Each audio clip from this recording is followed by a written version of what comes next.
Diyos ko po, Aling Mirna, ano po nangyari sa inyo? Esteban, tulungan mo ako. Ang bangkilan! Ang bangkilan! Bumaba ka rito, hayop ka! At harapin mo ako! Hindi ako natatakot sa'yo! Gusto ko pa naman sanang paglarawan ka ng mas matagal, Esteban. Nakakalungkot na nalaman mo kagad ang aking sekreto. Mga kwento ni Apong Isaac. Magandang araw po sa inyo mga idol, mga kaapong. Ako po tumuli, ang inyong Apong Isaac. Isa na naman pong kapanapanabik at makapanindig balahibong kwento ang inyong mapapakinggan sa araw na to, na mula sa ating isang masugid na taga-subaybay. Ngunit bago po ang lahat, huwag po nating kalimutan mag-subscribe at ang inyo pong like, comment at share ay talaga naman pong napakalaking tulong po para sa aking YouTube channel. Maraming salamat na po kagad sa inyo. Ito na po, umpisahan na po natin ang kwento.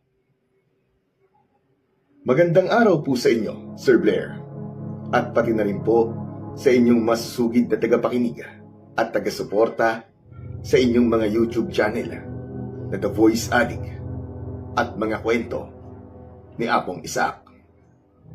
Sa buhay po natin, may mga pagkakataon po na pilit merong sisira sa ating katahimikan. Sa ganitong pagkakataon ay masusubok kung hanggang saan ang kaya natong gawin para protektahan ang ating sarili at mga mahalagang tao sa ating buhay.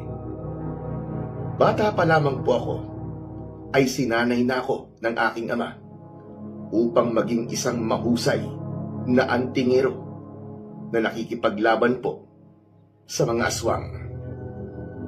Isang tungkulin na matagal kong pinasana para protektahan ang mga tao laban sa mga nilalang na nagtatago sa dilim. Itago niyo na lamang po ako sa pangalang Esteban.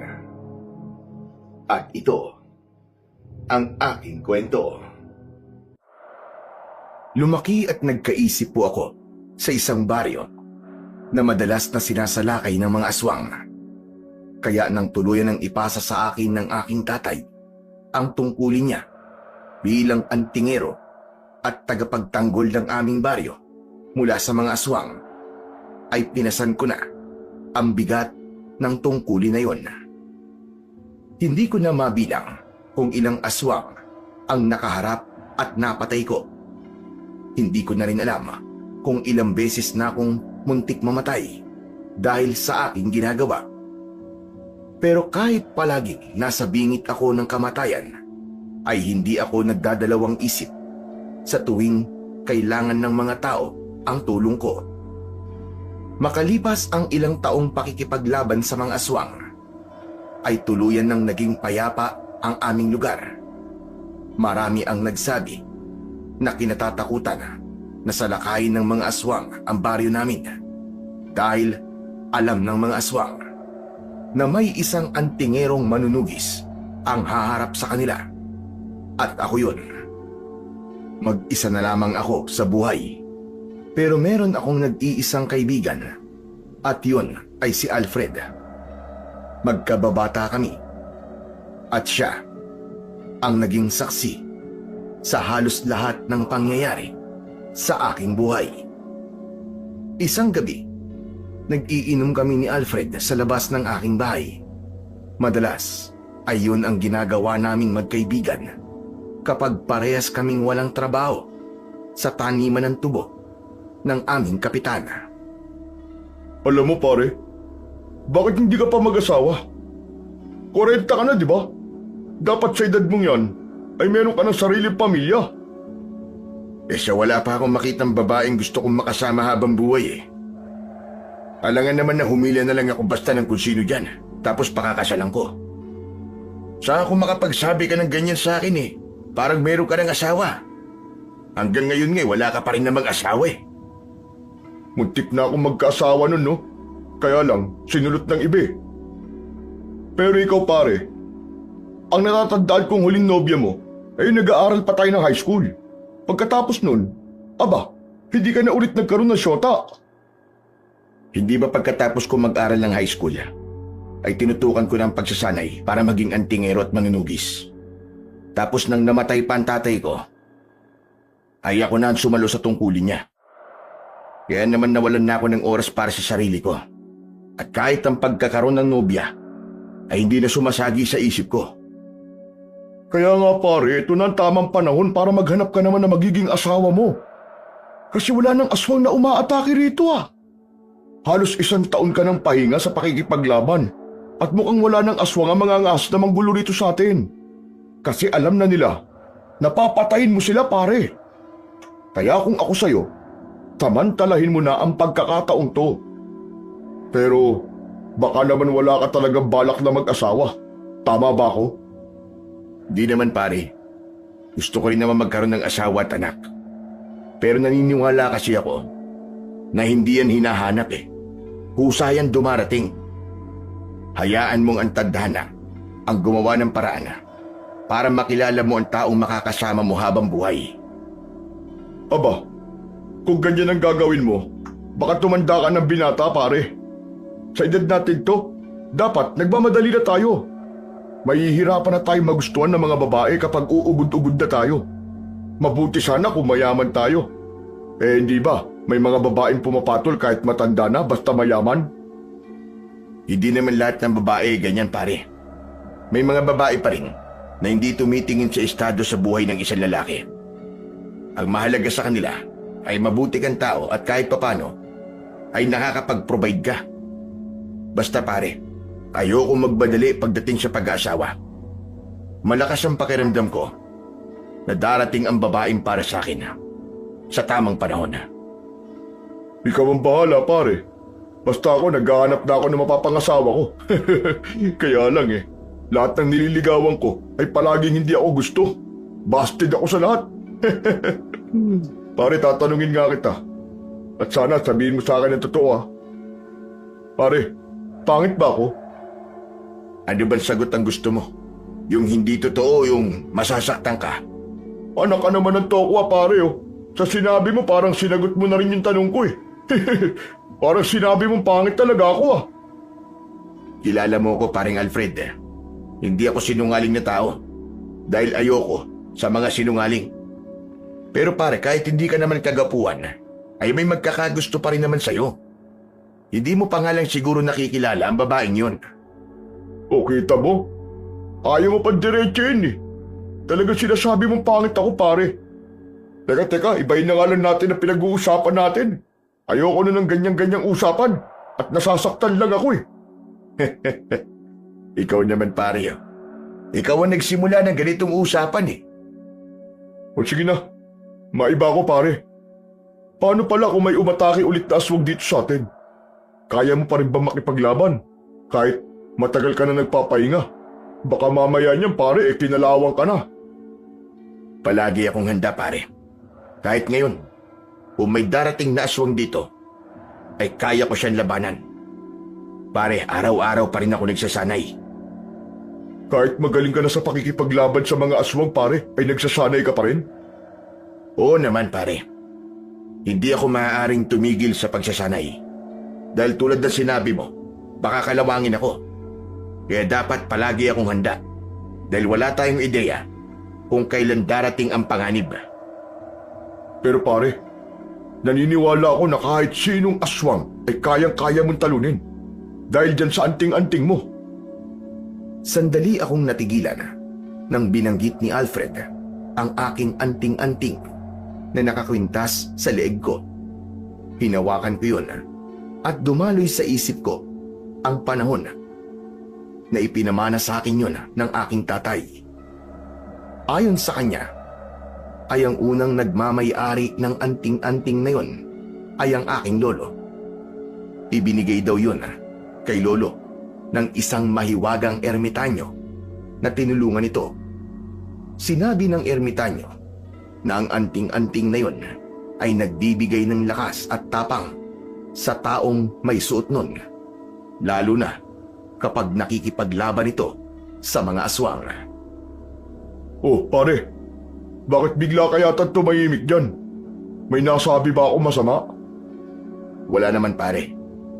Bigla ko lang kasing naalala ang tatay ko. Dahil nabanggit mo tong anting-anting ko eh. Hindi ba? Bago siya namatay pare, ay ipinamana niya sa akin to.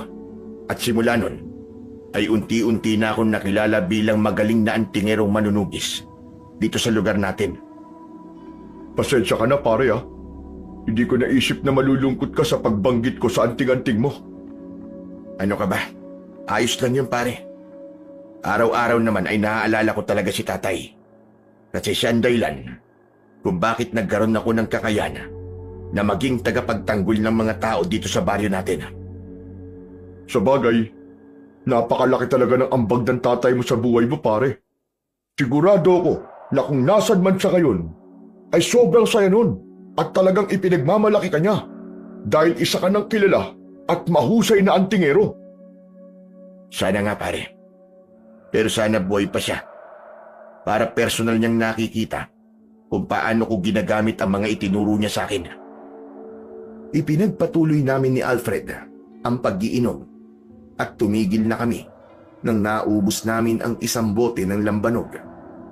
Inihatid ko si Alfred sa bahay niya dahil pasuray-suray na siyang maglakad.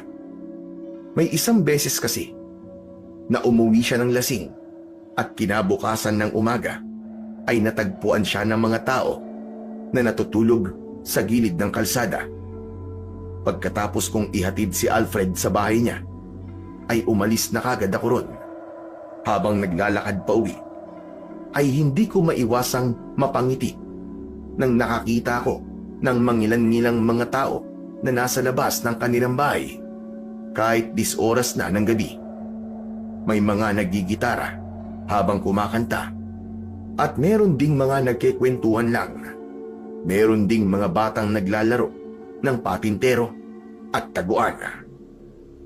Nung kasagsagan ng pagsalakay kasi ng mga aswang, ay wala ng tao na nasa labas pagpatak ng 6:00 ng gabi.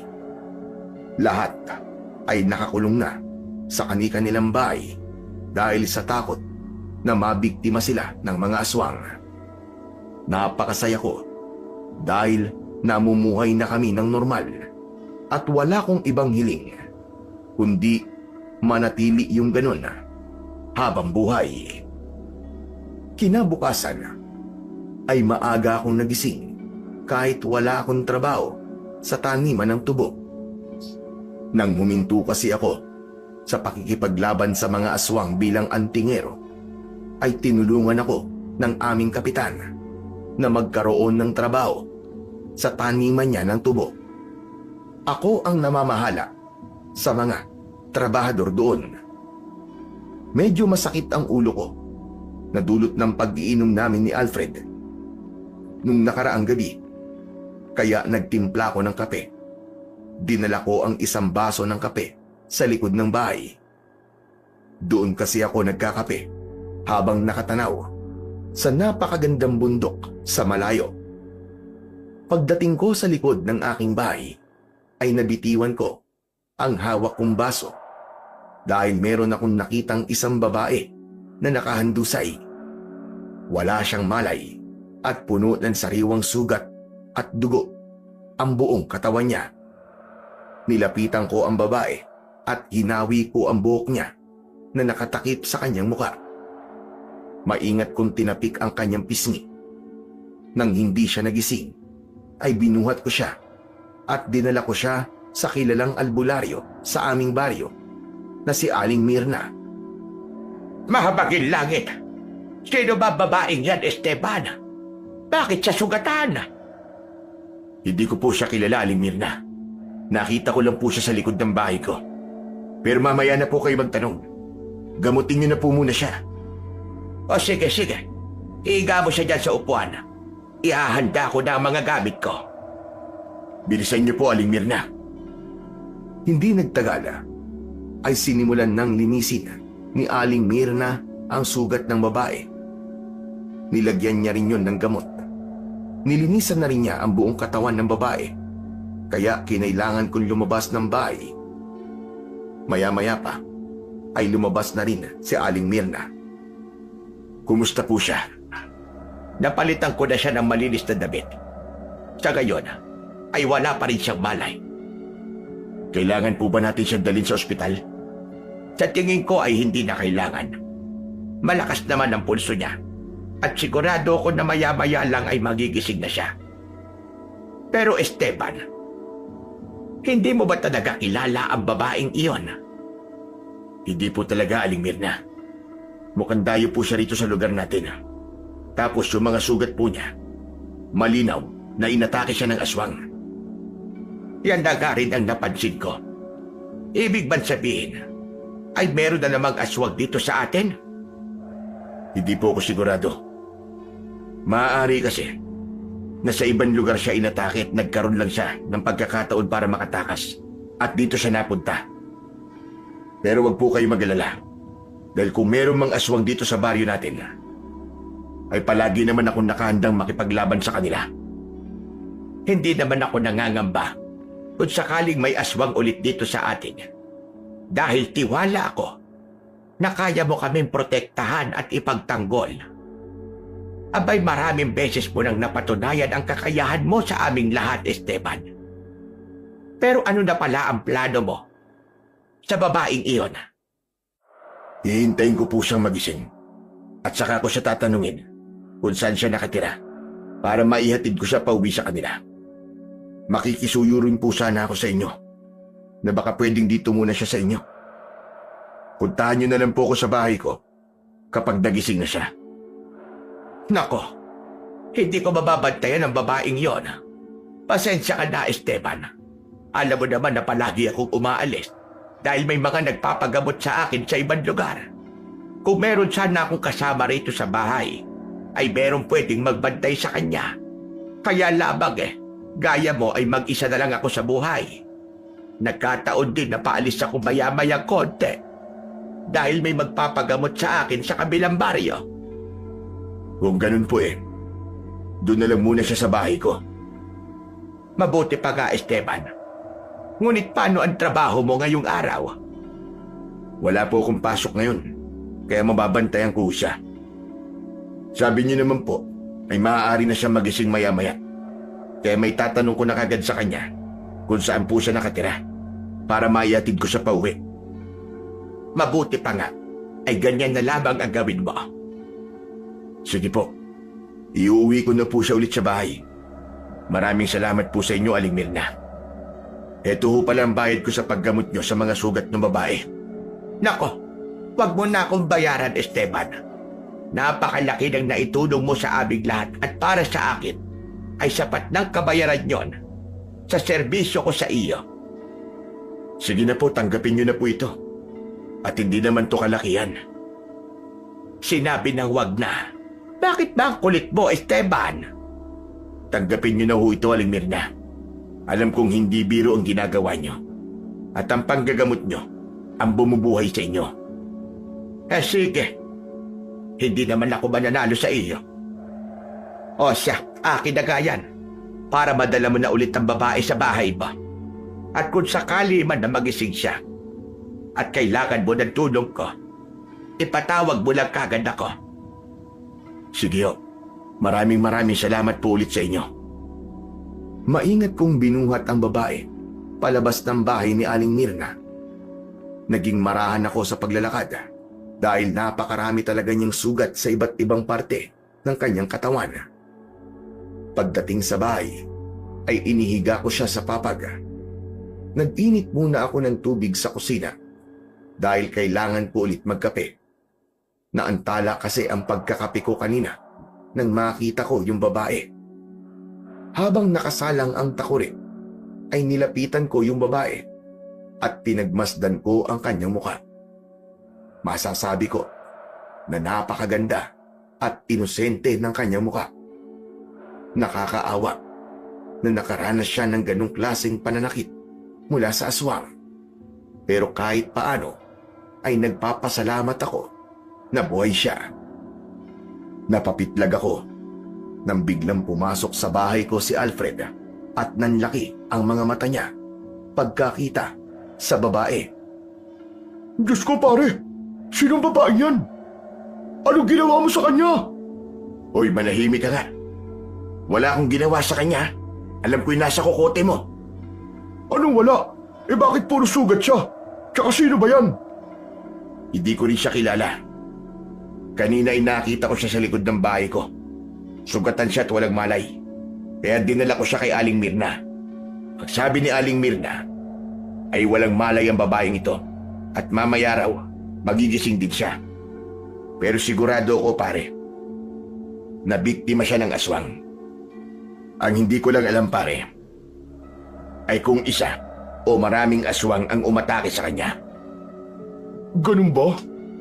Akala ko kasi ikaw may gawa sa kanya niyan eh. At kailan pa ako nanakit ng ibang tao, lalo na't babae. Pambihira ka talaga, oo. Sa bagay, aswang nga lang pala sinasaktan mo. Pero pare, maganda siya ha. Kahit wala siyang malay ay kitang-kita ang ganda niya. Hindi kaya pare, yan na ang mapapangasawa mo. Kaya kayo pinagtagpo. Anak ng putya, puro ka talaga kalokohan eh. Pag-aasawa ko pa rin na nasa bibig mo. Hindi ko na nga yan naiisip. At ang gusto kong mangyari ay magising na siya para malaman ko kung sino siya at kung saan ko siya ihatid. Eh ikaw, ano nga palang ginagawa mo rito?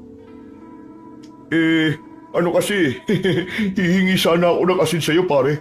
Naubusan ako ng asin sa bahay eh. Yan, diyan ka magaling. O sige na, kumuha ka doon sa kusina tapos umalis ka na. Hello, bakit gusto mong umalis kagad ako? Huwag mong sabihin na may binabala ka dyan sa babae nga na pare. Magunos dili ka. Baliw ka talaga eh, no? Napakadumi ng isip mo. Wala akong masamang balak sa babaeng to. Ang iniisip ko lang, baka matakot siya kapag nakita ka niya. Wow! Grabe ka sa akin ha? Natatawang kumuha ng asin si Alfred sa kusina. Pagkatapos, ay umalis na siya.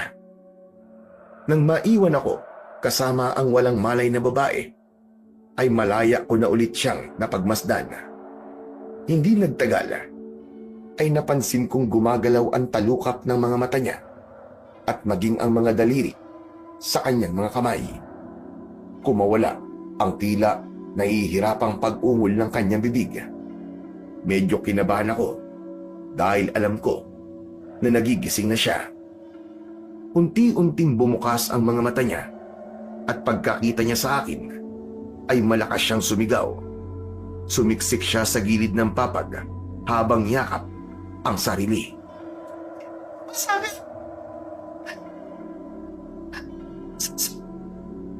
Miss, sandali. Huminahon ka. Hindi kita sasaktan. Niniwala sa'yo! Miss, sandali lang. Hindi kita sasaktan. Maniwala ka. Nakita kita sa likod ng bahay ko. Wala kang malay kaya dinala kita sa isang manggagamot para magamot ang mga sugat mo sa katawan. Tignan mo. At may gamot ang mga sugat mo sa katawan. Pinalitan ka na rin ng damit. May takot na tinignan ng babae ang mga sugat niya at nakita ko na naniwala siya sa mga sinabi ko dahil hindi na siya sumigaw. Hindi siya makatingin ng diretso sa akin pero bakas pa rin sa mukha niya ang takot. Huwag ka munang masyadong gumalaw dahil sariwa pa ang mga sugat mo. Ako nga pala si Esteban. Ikaw, anong pangalan mo? Clara! Ako si Clara. Clara pala ang pangalan mo. Huwag kang mag-alala, miss. Dahil ligtas ka na. Teka, saan ka pala nakatira? Pwede kitang ihatid sa bahay niyo kung kaya mo na.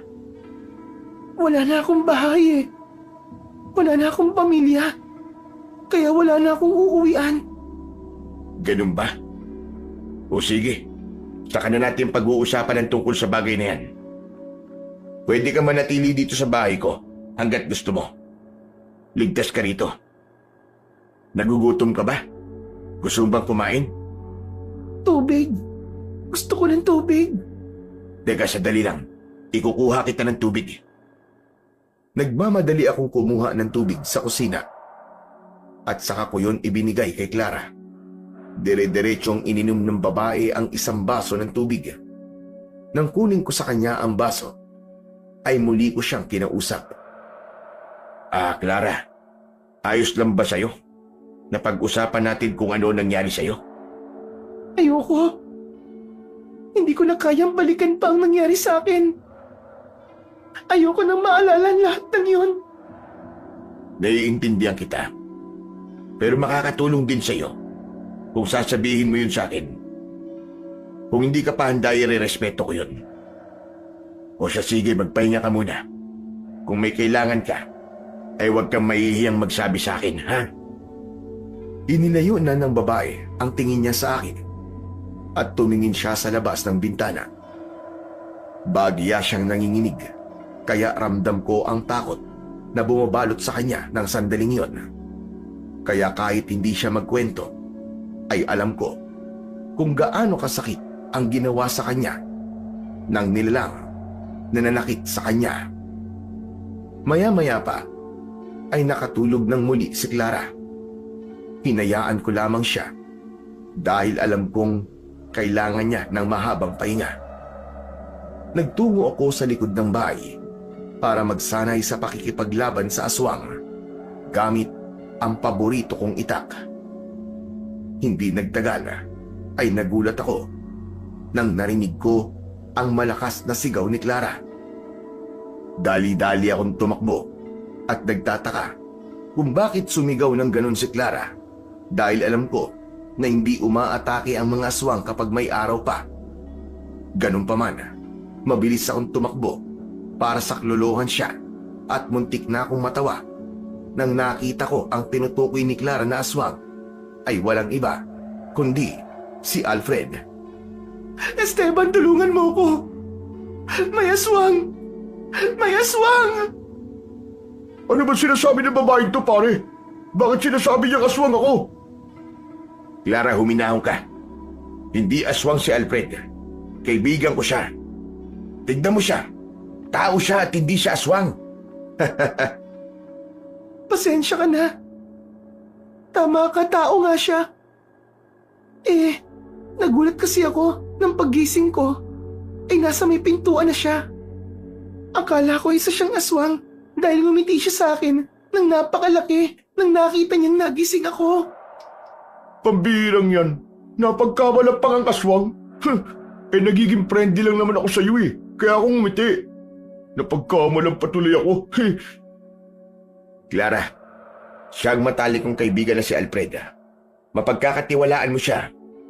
Alfred, siya naman si Clara. Pasensya ka na kung napagkamalang kitang aswang, Alfred. Okay lang. Sanay na ako sa mga ganyang komento tungkol sa akin eh. Pero pare, nagising na pala siya. Nasabi na ba niya sa'yo kung ano nangyari sa kanya? Sa labas na lang tayo mag-usap, pare. Clara, dito ka lang ha. Lalabas lang kami ni Alfred. Diyan lang kami sa may harapan. Magkasama kaming lumabas ni Alfred. Nag-usap kami sa may harapan ng aking bahay at sinabihan ko si Alfred na huwag niyang lakasan ang boses niya para hindi kami marinig ni Clara. Bakit kailangan pa natin lumabas para mag-usap, pare? Hindi pa kasi handa si Clara na pag-usapan na nangyari sa kanya. Napakatinding takot kasi ang nararamdaman niya hanggang ngayon. Nakakaawa naman pala siya, pare. Sinabi mo pa. Pero sigurado ako, pare, na aswang ang mga nanakit sa kanya. Ibig sabihin, ay may aswang na naman dito sa atin, pare. Yan ang di ko pa alam. Pwede kasi na sa ibang lugar siya inatake ng aswang tapos napunta lang siya rito sa baryo natin. Malalaman din natin yan kapag naging handa na si Clara para pag-usapan kung ano ang nangyari sa kanya. Pero pare, ang ganda pala talaga ni Clara, no? Parang habang tinititigan ko siya, mas lalo siyang gumaganda. Para bang siya yung klase ng babae na mahinhin at hindi makabasag ng pinggan. Kung ano-ano na naman tumatakbo sa isip mo, ha? Ano masama sa sinabi kong maganda siya? Maganda naman talaga si Clara, pare ah. Bakit? Di ka ba nagagandahan sa kanya? Nagagandahan, pero wala akong pakialam sa panlabas na itsura niya. Ang pinagtutuunan ko ng pansin ay kung paano ko siya matutulungan Lalo na't ang sabi niya ay wala siyang bahay at pamilya. Eh di, dito mo na lang siya patirahin sa bahay mo. Malay mo, magkahulugan kayo ng loob at maging mag-asawa kayo, di ba? Alam mo ikaw, napakadumi talaga ng utak mo. Anong masama kung magkagustuhan kayong dalawa? Ang sabi mo walang pamilya si Clara. Ibig sabihin ay wala siyang asawa at anak. Parehas kayong walang karelasyon. Kaya ayos lang na maging magkasintahan kayo at maging mag-asawa. Ikaw na rin na nagsabi pare na ang gusto mo ay tadhana ang gagawa ng paraan para makilala mo ang babaeng makakasama mo habang buhay. Aba pare, malay mo ito na yung paraan ng tadhana para makilala mong babaeng mapapangasawa mo. At si Clara na yun. Basta pare, hindi ko naiisip ang mga bagay na yan. Ang pinagtutuunan ko ng pansin ay kung paano ko pa matutulungan si Clara at ang muling pagbabantay sa ating baryo. Dahil may posibilidad pare na may aswang na naman dito. Kumibit balikat lang si Alfred na para bang hindi siya naniniwala na hindi ko magugustuhan si Clara at pagtulong lang ang pakay ko sa kanya. Pero alam ko sa sarili ko na hindi ko pagsasamantalahan ang kahinaan ni Clara. Talagang gusto ko siyang tulungan at protektahan kung kinakailangan. Kinagabihan, habang naghahain ako ng hapunan, ay nasa may tabi ng bintana si Clara. Nakatingin siya sa malayo at tila malalim ang kanyang iniisip. Nang tawagin ko siya dahil kakain na kami, ay walang imik siyang umupo sa pagkainan. Nilagyan ko ng kanin at ulam ang plato niya. Bukas pala'y pupunta tayo sa albularya para matignan ulit ang mga sugat mo. Kumusta na pala ang pakiramdam mo ngayon? Medyo masakit pa ang mga sugat ko. Sariwa pa kasi ang mga yan. Tapos yung iba, malalim pa. Napakaswerte mo dahil sa kabila ng mga sugat na natamo mo, ay buhay ka pa. Oo nga pala, hindi pa ako nakakapagpasalamat sa'yo. Maraming salamat sa pagtulong mo sa akin. Pasensya ka na rin kung pinag-isipan kita ng hindi maganda nung unang beses kitang nakita. Walang anuman yun. Tsaka naiintindihan kita kung bakit ganun na naging reaksyon mo kanina. Kanina, habang magkausap kayo ni Alfred sa labas, ay narinig ko na magbabantay ka rito sa baryo nyo dahil baka merong aswang dito. Sino ka ba? Bakit gagawin mo ang ganung bagay? Oo nga pala, no? Hindi ko pa pala nasasabi sa'yo. Isa akong antingero at manunugis na mga aswang dito sa lugar namin. Ano? Antingerong manunugis? Ano yun? Meron akong kaalaman sa paggamit ng anting-anting at ginagamit ko ang kaalamang yun sa pakikipaglaban ko sa mga aswang. Itong suot kong kwintas, ito ang pinakamalakas kong anting-anting laban sa mga aswang. Kung ganun, ay para ka palang bayani. Tumutulong ka sa mga tao at inililigtas mo ang buhay nila. Ngayon, hindi na ako nagtataka kung bakit mo ko tinutulungan dahil likas na pala talaga sa'yo ang pagtulong. Naman ako sa tatay ko ang ugaling yan. Kapag may nangangailangan ng tulong, ay hindi ko kayang pigilan ng sarili ko. Natulungan sila. Kahit may mga pagkakataon na napapahamak ako. Ngumiti si Clara sa akin at naramdaman ko na unti-unti ko nang nakukuha ang tiwala niya. Sigurado ako na hindi magtatagal ay magtitiwala na rin siyang sabihin sa akin kung ano ang nangyari sa kanya. Matapos naming kumain ni Clara, ay naghanda na ako para sa pagbabantay sa aming baryo. Nang nagpaalam ako kay Clara at ipaalam ko sa kanya ang gagawin ko, ay biglang bumakas ang takot sa kanyang mukha. Ano? Ibig mong sabihin na iiwan mo ako rito na mag-isa? Wala akong kasama rito. Babalik din naman ako mamayang madaling araw. Basta ikandado mo lang ang pinto at mga bintana. Ligtas ka rito kahit mag-isa ka lang. At huwag mong bubuksan ang pinto hanggat hindi mo naririnig ang boses ko sa labas. Ayoko. Natatakot ako mag-isa. Parang awa mo na, Esteban. Huwag mo akong iiwan dito. Kung gusto mo, sasama na lang ako sa'yo. Hindi ka pwedeng sumama sa akin. Dahil sariwa pa ang mga sugat mo. Hindi makakabuti sa'yo na mapagod. Wala akong pakialam. Ayoko mag-isa dito, natatakot ako. Magsasalita pa sana ako nang biglang lumapit sa akin si Clara at mahigpit niya akong niyakap. Parang awa mo na, Esteban. Huwag mo akong iiwang mag-isa dito, natatakot ako. Baka alam na nila na nandito ako. Papatayin nila ako. Sige. Hindi na muna ako aalis ngayong gabi. Babantayan kita rito. Maraming salamat, Esteban. Maraming salamat. Humiwalay na si Clara sa pagkakayakap sa akin. Ibinalik ko na ang itak sa kusina. Nang balikan ko siya, ay nakaupo na siya sa gilid ng papag habang kagat ang kanyang kuko. Bagyang nanginginig ang katawan niya. Tumabi ako sa kanya at marahan kong tinapik ang likod niya.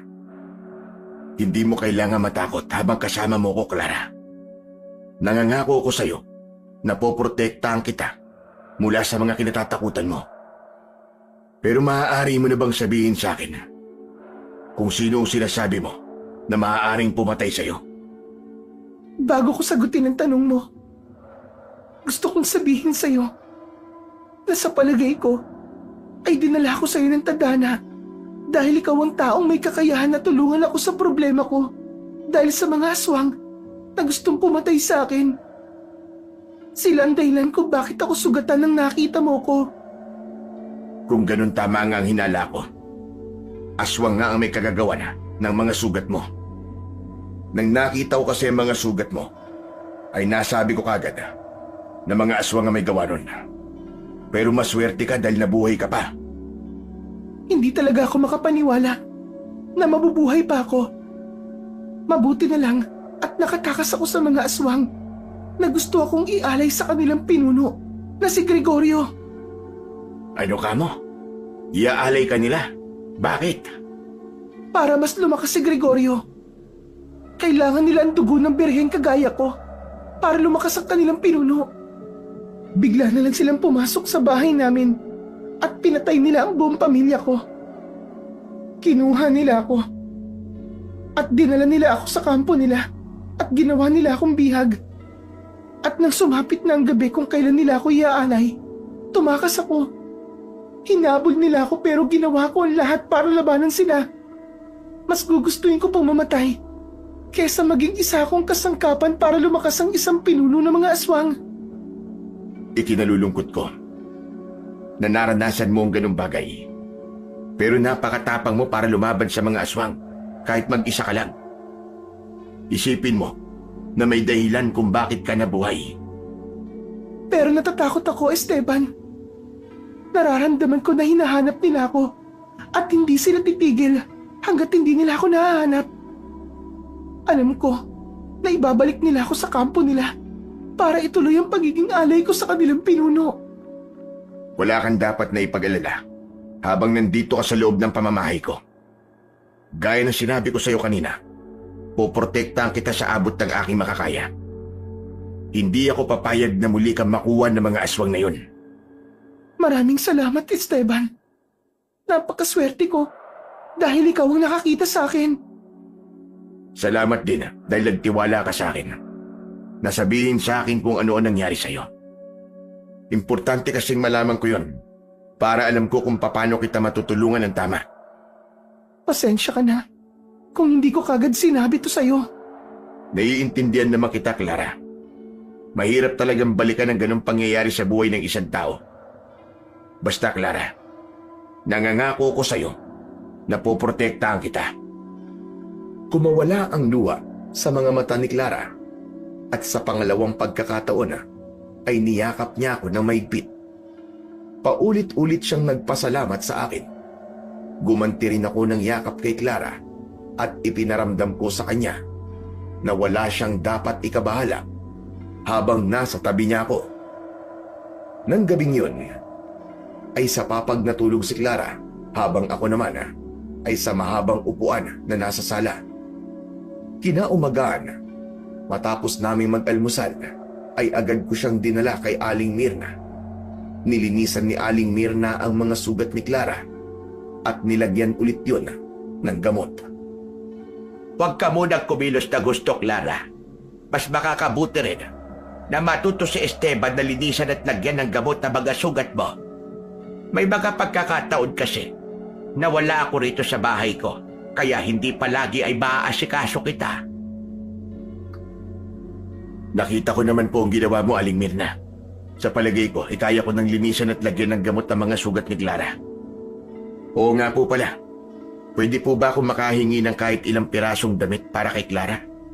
Kasi wala po siyang ibang masusuot, kundi ang damit na suot niya ngayon. Walang problema. May ilan pa akong damit na nakatago na hindi ko na nagagamit. Ibibigay ko na lamang ang mga yon kay Clara. Maraming salamat po, Aling Mirna. Oo nga pala, Esteban. Nakarating na ba sa'yo ang usap-usapan ngayon dito sa baryo natin? Hindi pa po. Ano po bang pinag-uusapan nila?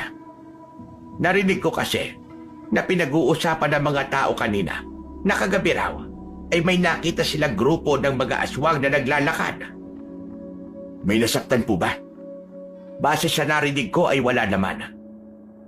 Mukhang totoo yon. Dahil kung merong sinaktan yung mga aswang kagabi, ay siguradong may magpupunta sa akin para magpagamot. Mabuti naman kung ganun. Sapat na sa akin na walang sinaktan ng mga aswang na narito sa baryo nating kagabi. Pero Esteban, mukhang babalik ka na ulit sa pakikipaglaban. Tama po kayo, Aling Mirna. Pero palagi naman po kong handa sa mga ganyang pangyayari. Oo nga po pala, uuwi na po kami ni Clara. Sandali lang. At ilalagay ko sa plastic ang mga damit na ibibigay ko kay Clara. Agad na kumuha ng plastic si Aling Mirna at inilagay niya roon ang mga luma niyang damit. Bago kami umalis ni Clara, ay nagpasalamat pa kami sa kanya.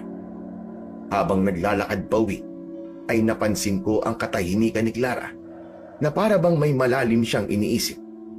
May hinala ako na ang pananahimik niyang yun ay dahil sa mga aswang na nasa aming baryo nung nakaraang gabi. Pagdating sa bahay, ay tahimik na naupo si Clara. Sandali nga. Bakit ang tahimik mo kanina pa? Pwede ko bang malaman ang dahilan? Yung mga aswang na sinabi ni Aling Mirna, may hinala ako na sila mga aswang na naghahanap sa akin. Yan din ang kutob ko, Clara. At kung sila ngayon, ay totoong hinala mo na hinahanap ka nila. Esteban, ayoko maging dahilan ng kaguluhan dito sa lugar niyo. Mas makakabuti siguro kung aalis na lang ako rito bago pa may mapahamak. Kung aalis ka rito, saan ka naman pupunta? Hindi ko alam, Esteban. Bahala na. Basta mas makakabuti kung wala ako rito. Dahil hindi titigil ang mga aswang na yun hanggang sa mahanap at mahuli nila ako. Natatakot ako na baka may mga taong masasaktan lang dahil sa mga aswang na yun. Hindi ba sabi ko sa'yo, ay poprotektahan kita? At kaya kong gawin yun habang pinoprotektahan ko ang aming baryo. Kung aalis ka rito, sa tingin mo ba, merong magpoprotekta sa'yo? Kapag nahuli ka ng mga aswang na yun, ay baka yun nang maging kamatayan mo.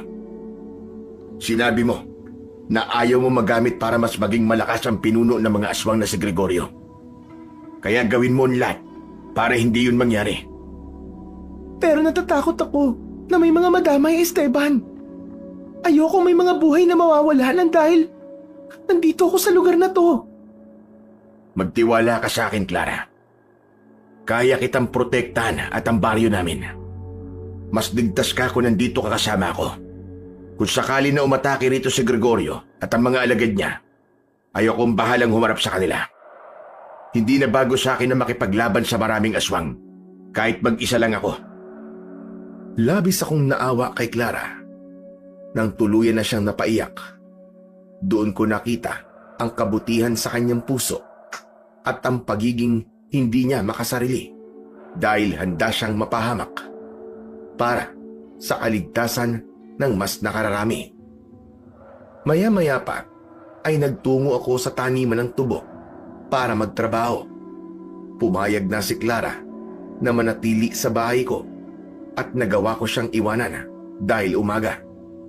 Sigurado kasi kami na walang aswang ang aatake sa kanya ng ganung oras.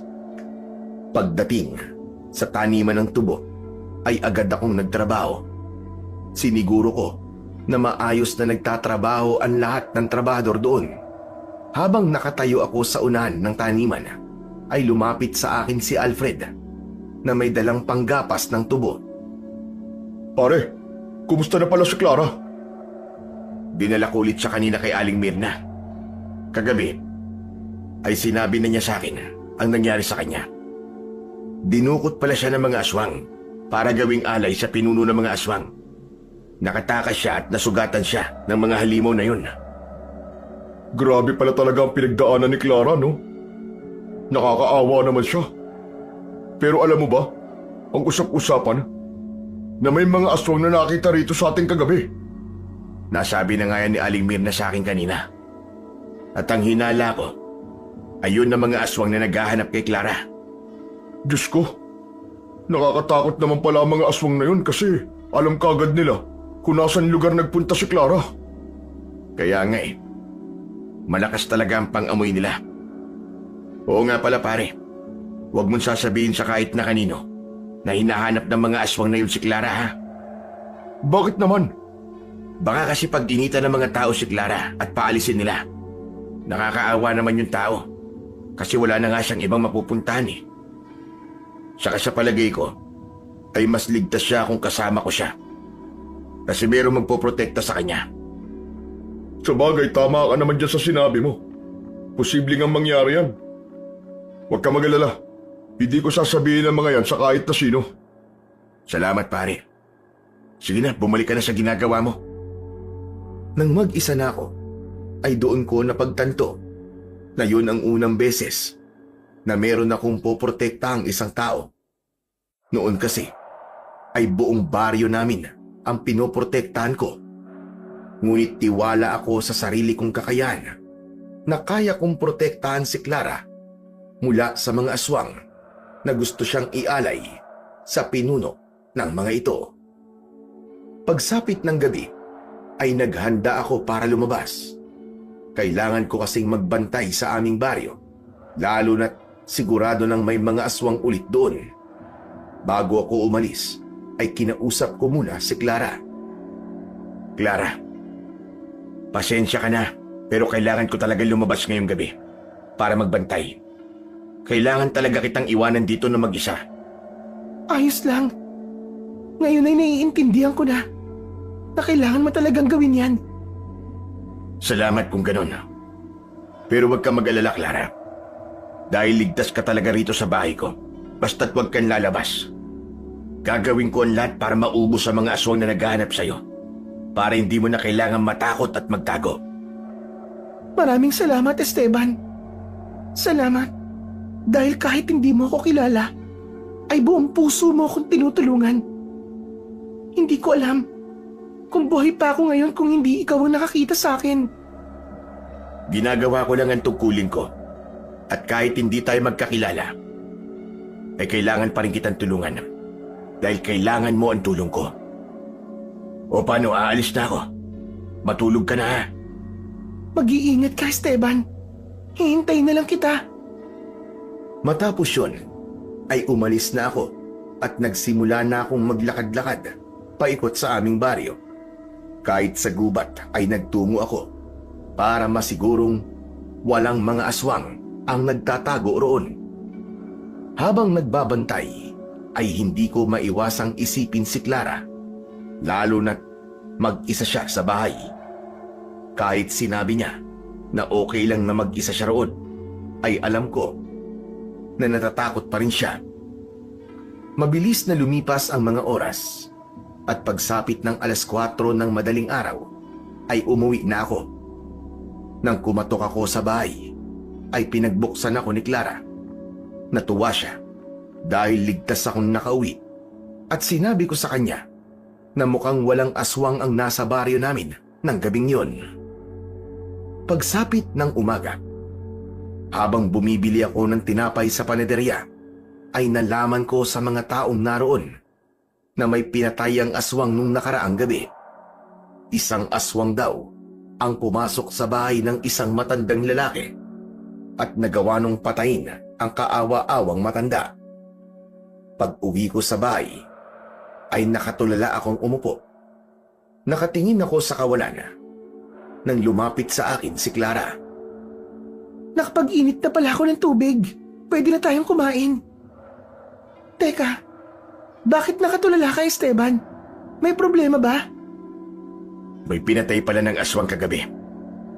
Hindi ko alam kung bakit kahit nagbantay ako, ay hindi ko nagawang iligtas yung inatake ng aswang. Hindi ba meron kang anting-anting? Hindi mo ba nararamdaman kapag merong aswang sa paligid mo? Walang ganyang kakayahan ng anting-anting ko. Nagbibigay lamang ito ng kakaibang lakas at bilis sa akin. Pero bukod sa mga yun ay wala na.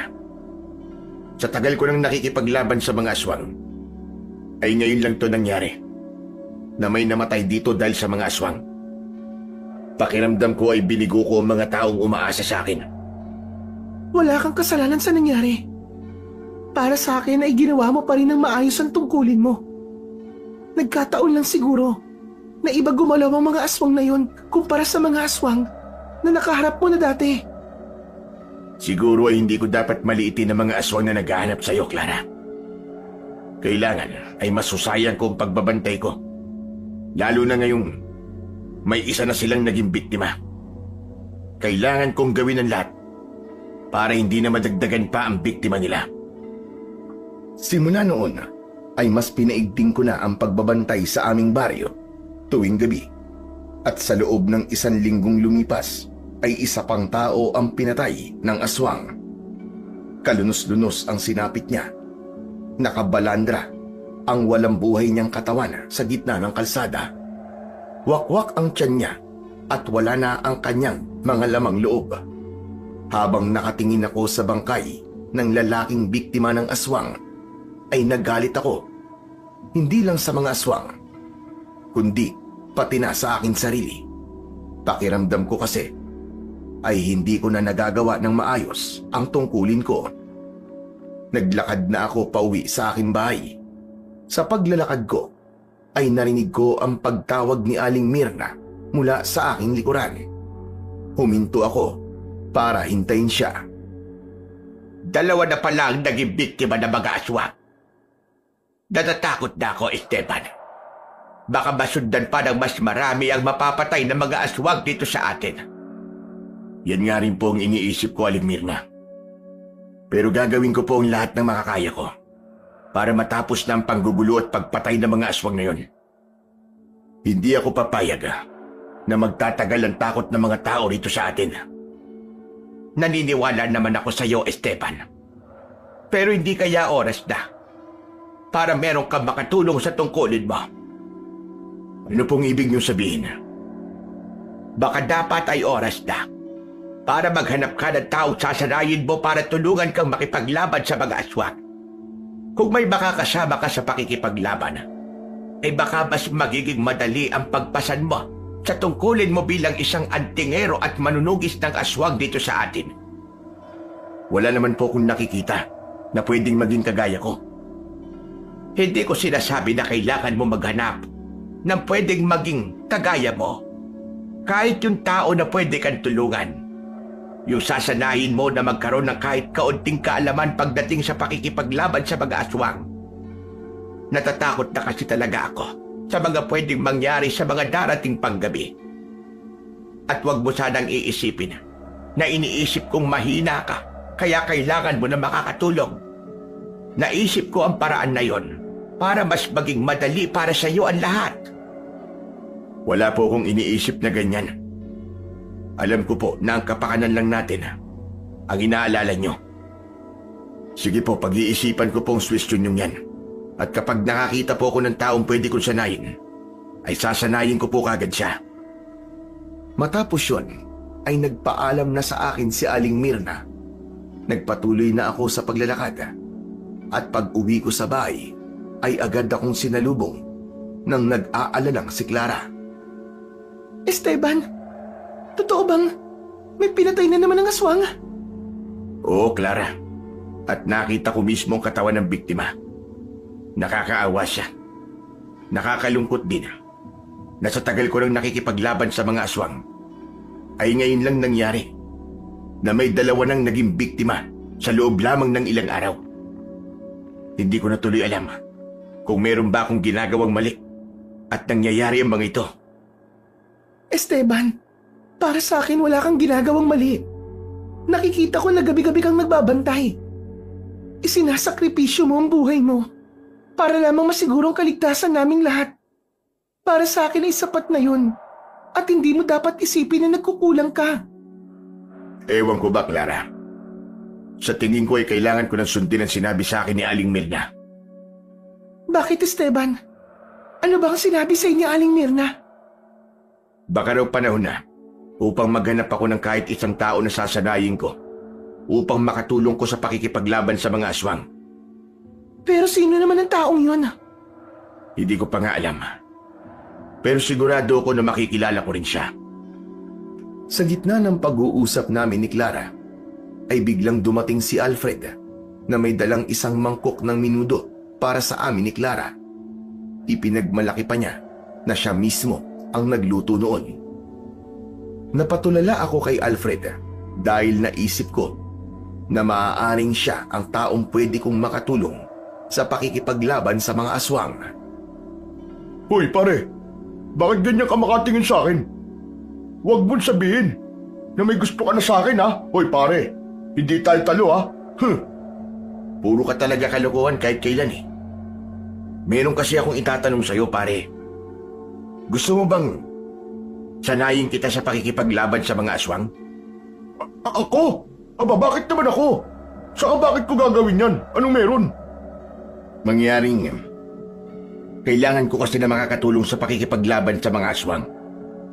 Lalo na ngayon, nagdalawa na ang naging biktima ng mga aswang, pare. Kailangan ko na ng makakatulong. Pare, hindi naman ako sanay makipaglaban sa mga aswang eh. Kaya nga sasanayin kita, di ba? Akong bahala sa'yo.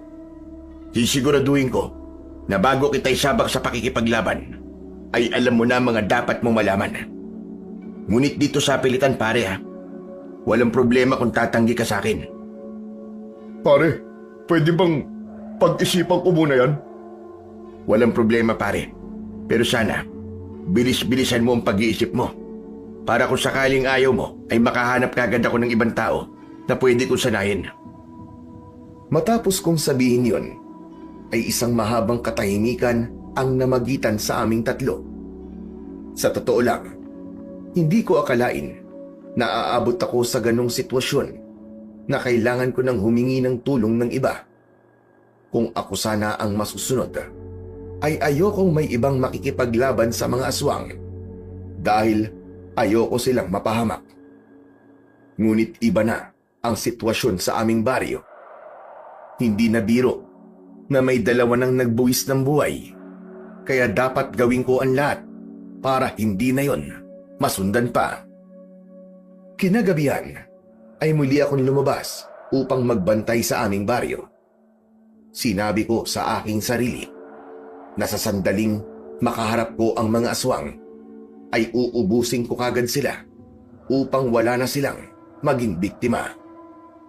Pagdating ko sa plaza, ay naramdaman ko ang kakaibang presensya. Hanggang sa may 3 aswang ang lumabas sa kadiliman at tila nagulat sila nang nakita ako. Mga diablong buwang kayo. Sa wakas, nagpakita rin kayo sa akin. Alam kong marami pa kayong kasama. Nasaan sila? Galit na umangil ang mga aswang. Ngunit imbis na umatake sila, ay bigla silang tumakbo papalayo. Hinabol ko sila at nang naabutan ko ang isang aswang, ay tinaga ko siya sa likod. Padapa siyang natumba at nang akmang sasaksakin ko siya, ay bumalik ang 2 aswang. Malakas akong itinulak ng isa habang ang isa naman ay biglang lumitaw sa likuran ko at kinalmot ako sa likod. Tiniis ko ang sakit at hindi ako nagpakita ng kahinaan hanggang sa biglang dumating si Alfred na may dala ring itak. Mga walang hiya kayong aswang kayo! Ang lalakas ng loob yung manggulo rito ha! Kami ng kaibigan ko! Ang harapin nyo! Mabilis na tumakbo ang 3 aswang. Palayo hanggang sa tuluyan na silang nawala sa aming paningin. Mga takot naman pala mga aswang na yun eh. Tignan mo pare, tumakbo sila. Mga nabahagang buntot. Anong ginagawa mo rito? Akala ko ba ayaw mo makipaglaban sa mga aswang? May sinabi ba akong ganun? Ang sabi ko, pag-iisipan ko muna. Nakapag-isip-isip na ako at naisip ko na kailangan kitang tulungan pare. Tsaka alam ko naman na hindi mo ako aalokin ng ganitong bagay kung hindi mo nakikitang kaya ko. Tsaka syempre pare, partners tayo, di ba? Napakasaya ko pare sa desisyon mong yan. Maraming salamat sa'yo. Wala yun. Sino pa ba magtutulungan kundi tayo dalawa magkaibigan at magkamuka? Pero sandali, may sugat ka sa likod pare. Mukhang malalim ah. Dinalmot kasi ako nung isang aswang kanina eh. Ang mabuti pa ay dali na muna kita kay Aling Mirna para magamot ka. Kaya ba maglakad o gusto mong pasanin na lang kita? Ano ba tingin mo sa akin, baldado? Kaya ko pang maglakad at hindi mo ko kailangan buhatin.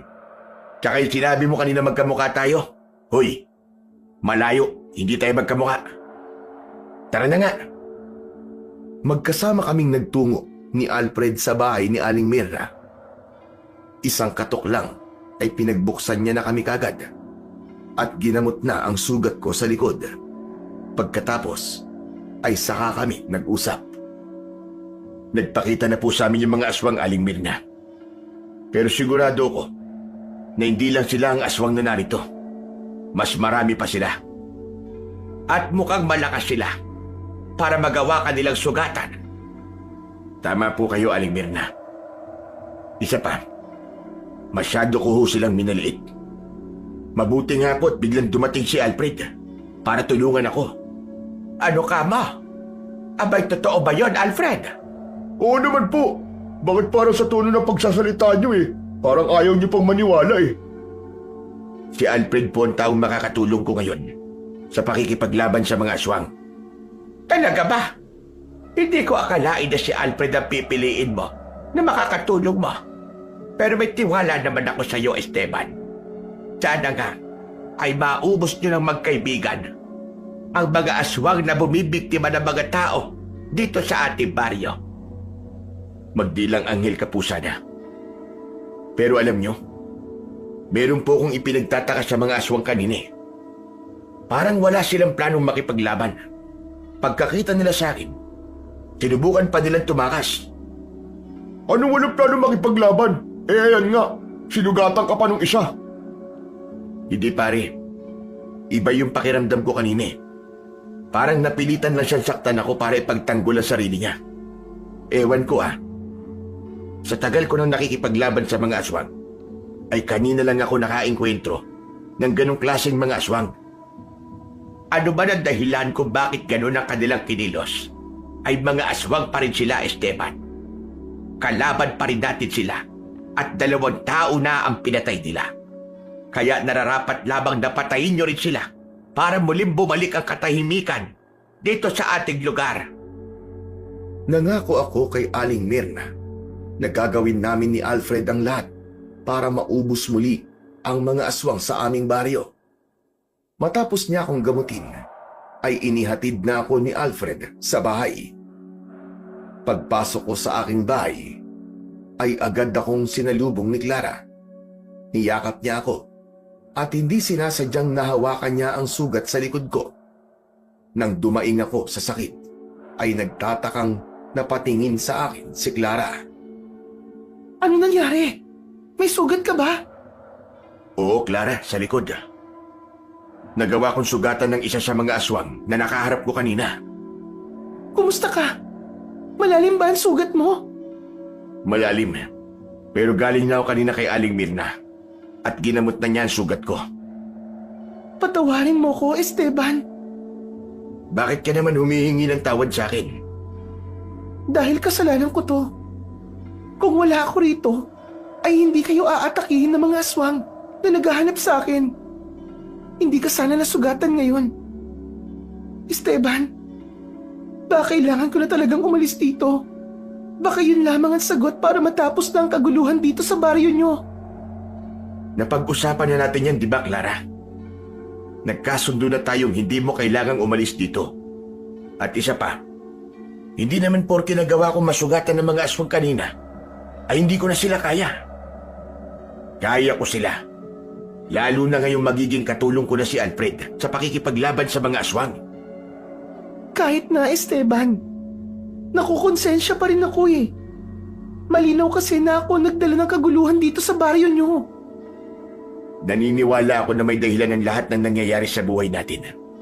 At may dahilan kung bakit ka nandito. At maaaring ang dahilan na yon ay para matapos na ang kasamaan ni Gregorio at ng mga alagad niyang aswang. Kaya walang rason para umalis ka, Clara. Dito ka lang. At nangangako ko sa'yo na poprotektahan kita ng buong buhay ko. Makikita mo hindi magtatagal. Ay magiging maayos na muli ang buhay nating lahat.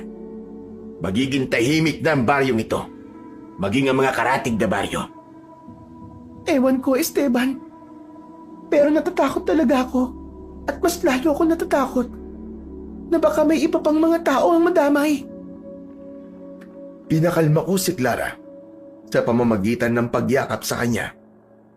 Umiyak siya ng umiyak at hinayaan ko siyang ilabas ang kanyang nararamdaman. Nang sumunod na araw, pagkatapos ng trabaho namin ni Alfred sa taniman ng tubo, ay dumiretso kami sa bahay ko. Doon ay sinimulan ko ang pagsasanay kay Alfred upang matutunan niya ang tamang pakikipaglaban sa mga aswang. Nakita ko ang kaseryosohan kay Alfred. Kahit madalas ay mapagbiro siya, ay naramdaman ko na alam niya na hindi na pwedeng gawing biro ang nangyayari sa aming baryo. Matamang nakinig si Alfred sa mga sinabi at itinuro ko sa kanya. At sa maikling oras ng aming pagsasanay, ay napansin ko na kaya talaga niyang makipaglaban sa mga aswang at malaki ang magagawa niyang tulong para sa akin. Sa gitna ng pagsasanay namin ni Alfred, ay lumapit bigla si Clara. May dala siyang merienda para sa amin. Tama na muna yan. Magpahinga na muna kayo. Kanina pa kayo nagsasanay dyan eh. Kumain muna kayo nitong pritong saging na niluto ko. Uy, salamat Clara. Tamang-tama. Kanina pa ako nagugutom eh. Ito kasi si Esteban eh. Masyado ako pinapagod eh. Hindi ka na dapat nag-abala pa. Tsaka hindi ba dapat nagpapahinga ka, Clara? Medyo gumagaling na mga sugat ko, Esteban. Isa pa, ito lang kasi ang alam kong may tutulong ko sa inyo. Kaya sana, hayaan mo na lang ako na gawin to. Oo nga naman pare. Hayaan mo na si Clara sa gusto niyang gawin. Taka ang sarap ng niluto mo ah. Pwede ka na mag-asawa ah. Mag-asawa? Nako, sino naman magkakagusto sa kagaya ko? Tignan mo nga, at ang dami kong sugat. Sigurado ako na kapag tuluyan ng gumaling ang mga ito, ay magmamarka ang mga to sa balat ko. Kahit napunuin ka pa ng peklat, maganda ka pa rin. Tapos, ang bait-bait mo pa. Eto tatanungin kita, Clara. Wala ka ba nakikita rito sa baryo namin na lalaking nakikita mo na gusto mong makasama hanggang kamatayan? Wala pa eh. Isa pa, wala naman dyan ang atensyon ko. Sa palagay ko, ay hindi to ang tamang panahon para maghanap ako ng lalaking mamahalin ko. O sige na, iiwan ko muna kayo rito para makakain na kayo ng maayos. Ramdam ko na hindi naging komportable si Clara sa tanong na yun ni Alfred. Kaya naman, iniwanan niya na kami. Nang kami na lang ni Alfred ang naroon, ay binatukan ko siya. Aray ko naman! Bakit mo ako binatukan? Ang sakit nun ah! Dapat lang yan sa'yo. Aba, kung ano-ano kasing tinatanong mo rin sa tao Bigla tuloy umalis, na ilang tuloy. Uy, malungkot siya na umalis si Clara. Halatang halata ka na pare. May gusto ka na nga kay Clara. Manahimik ka nga, at baka marinig ka pa niya. Maganda nga marinig niya para malaman niya na gusto mo siya. Alam mo pare, hindi malabo magkagusto rin sa'yo si Clara. Kasi bayani ang tingin niya sa'yo. Ikaw talaga kahit kailan. Napakarumi mo talaga mag-isip. Hindi ko tinutulungan si Clara para magkagusto siya sa akin. At bakit mo ba pinangungunahan ang nararamdaman ko? Oo, maganda at mabait si Clara. Pero kaibigan lamang ang tingin ko sa kanya. Tinutulungan ko siya dahil kailangan niya ang tulong ko. Tsaka tigilan mo na nga ang pagsabi-sabi ng mga ganyang bagay. Baka kapag nakarating niya kay Clara kung ano pang isipin niya Baka isipin niya na kaya ko siya tinutulungan dahil meron akong hinihinging kapalit sa kanya. Okay, sabi mo Pero pustahan tayo. Magkakagustuhan din kayo ni Clara. Magkano gusto mong ipusta? Sige nga. Puro ka talaga kalokohan Tapusin mo na nga lang yung pagkain mo para makapagsanay na ulit tayo. Tumahimik na si Alfred habang ako ay nahulog sa malalim na pag-iisip. Kung ako kasi ang tatanungin, ay hindi naman talaga mahirap mahalin si Clara. Hindi dahil sa maganda siya, kundi dahil alam kong mabuti ang kanyang kalooban. Ngunit hindi ko alam kung bakit hindi ako nakakaramdam na gusto kong maging nobya si Clara sa kabila ng magagandang katangian na meron siya. Alam ko kasi sa sarili ko na bukal sa loob ko ang pagtulong ko sa kanya at wala akong ibang intensyon bukod doon.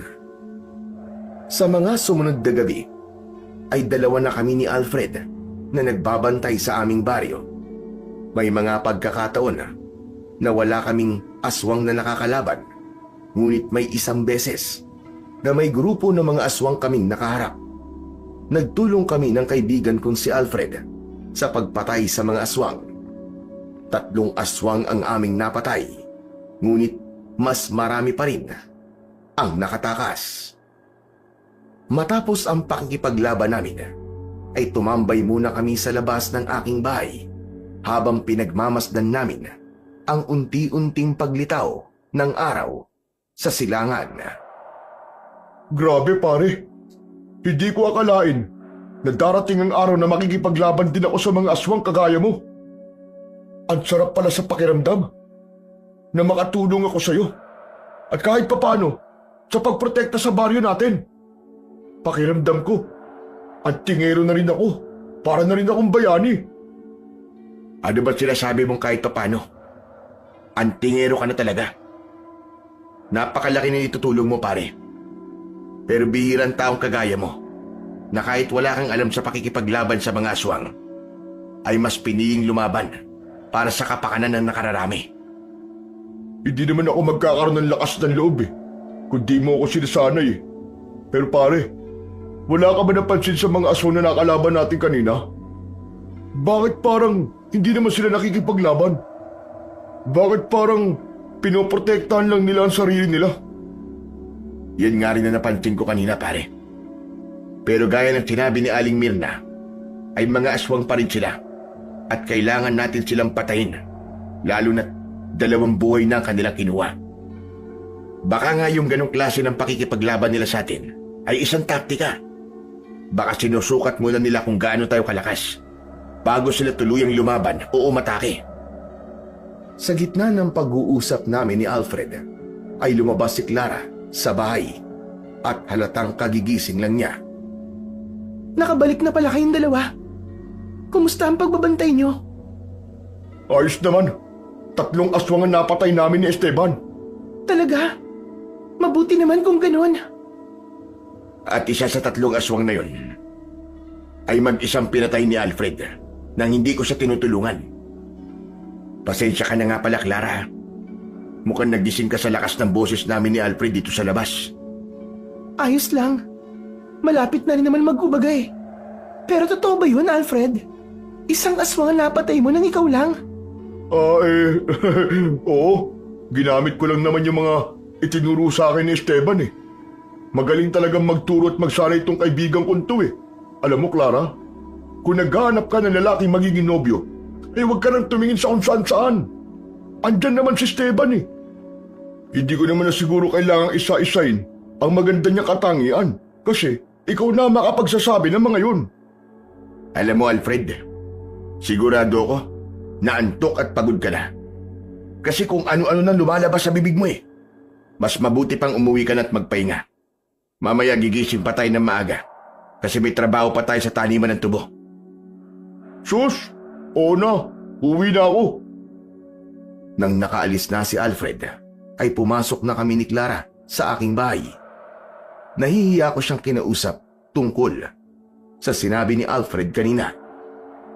Clara, yung sinabi kanina ni Alfred, huwag mo sanang seryosohin yun. Alam mo namang palabirong isang yun eh. Huwag kang mag-alala, Esteban.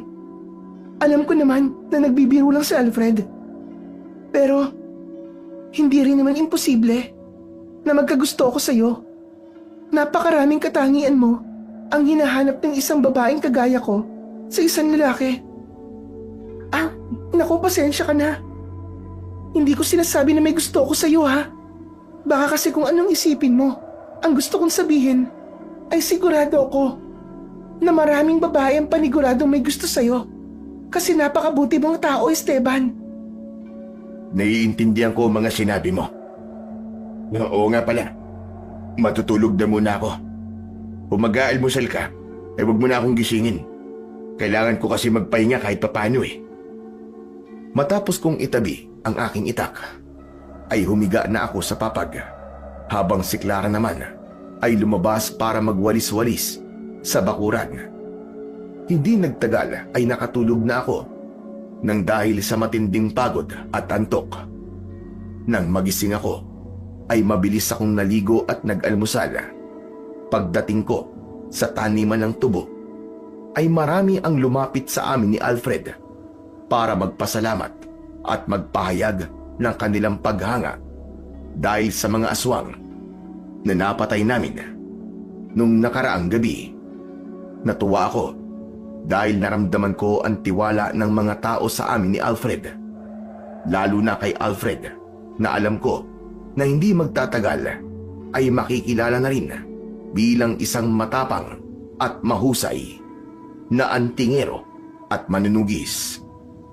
Pagsapit ng tanghali ay magkasama kaming nagtungo ni Alfred sa mayabong na puno ng mangga sa tabi ng tubuhan. Doon kami palaging kumakain dahil presko doon. Ang sarap pala talaga sa pakiramdam na may mga taong nagpapasalamat sa mabuting ginawa mo, no? Ngayon ay mas naiintindihan ko na kung bakit tumagal kang antingerong manunugis kahit wala ka naman nakukuhang pera. Yung pasasalamat ng mga tao sa'yo ay sapat ng kabayaran para sa pagpapakabayani mo. Mabutit ikaw na mismo nakadiskubre ng dahilan ko kung bakit patuloy ako nakikipaglaban sa mga aswang, pare. Pero alam mo ba, mas masaya ako para sa'yo, pare. Nakikita na kasi ng mga tao ang kaya mong gawin. Basta pare, ipagpatuloy mo lang yung ginagawa mo. At darating ang panahon na makikilala ka rin bilang panibagong bayani sa ating baryo. Ewan ko, pare. Parang hindi ko pangarap na makilala eh. Okay na ako siguro sa ligtas lang ang mga tao dito sa baryo natin. Tama yan, pare. Pero hindi mo pa rin mapipigilan na makilala ka kung talagang may mabuti kang ginagawa. Naputol ang pag-uusap namin ni Alfred nang biglang dumating si Aling Mirna. Naisip ko na meron siyang importanteng sasabihin para puntahan niya pa kami roon ng ganung oras. Aling Mirna, ano pong ginagawa niyo rito? Huwag niyo pong sabihin na nagtatrabaho ka na rin po dito sa taniman ng tubo ni Kapitan. Puro ka talaga kalokohan. Sa tingin mo ba, ay kaya ko pa mga gawain dito sa edad kong ito? Dago ka kaya kita. Nandito ako dahil meron akong importanteng sasabihin sa inyong dalawa. Aling Mirna, ano po ba sasabihin niyo sa amin? Kagabi ay pinanood ko ang pakikipaglaban niyo sa mga aswang. Nakita ko na may mga aswang na nakatakas at palihim ko silang sinundan. Gusto ko kasing alamin kung nasaan ang kanilang kuta. Hindi niyo na po sana ginawa yun, Aling Mirna. Dahil delikado po ang ginawa niyo. Wala akong pinagsisisihan sa ginawa ko. Bigo man akong malaman kung nasaan ang kanilang kuta, ay isang bagay naman ang aking nalaman. nakita ko na pinatay ng isang bangkilan ang mga aswang na tumakas. Para maniwala kayo, ay magtungo kayo roon sa gubat. Doon malapit sa may sapa at nandun ang bangkay ng mga aswang. Bangkilan? Anong bangkilan? Ang bangkilan, pare, ay isang babaeng aswang na itinuturing na mataas na uri ng aswang. Malakas siya kung ikukumpara sa ibang aswang at madalas ay kalaban siya ng mga kapwa niya aswang. Kung ganun, kaya pinatay ng bangkilan na yun ang mga tumakas na aswang ay dahil kakampi natin siya, ganun ba? Duda ko sa sinabi mo na yan, Alfred. Kailanman ay hindi magiging kakampi ng mga tao ang isang bangkilan. May kutob ako na maging ang bangkilan na yon ay kalaban natin gaya ng iba pang mga aswang na umaatake ngayon dito sa ating baryo. Mas lalo natin dapat paigtingin ang ating pagbabantay, Alfred. Hindi birong kalaban ng isang bangkilan dahil masyado siyang malakas. Kung sakali, ay ito ang unang beses na may makakaharap akong ganung uri ng aswang. Aling Mirna, salamat po sa impormasyong sinabi niyo dahil mas makakapaghanda kami ni Alfred. Walang anuman, Esteban. Palagi kong ipinagdadasal ang kaligtasan at tagumpay niyong dalawa.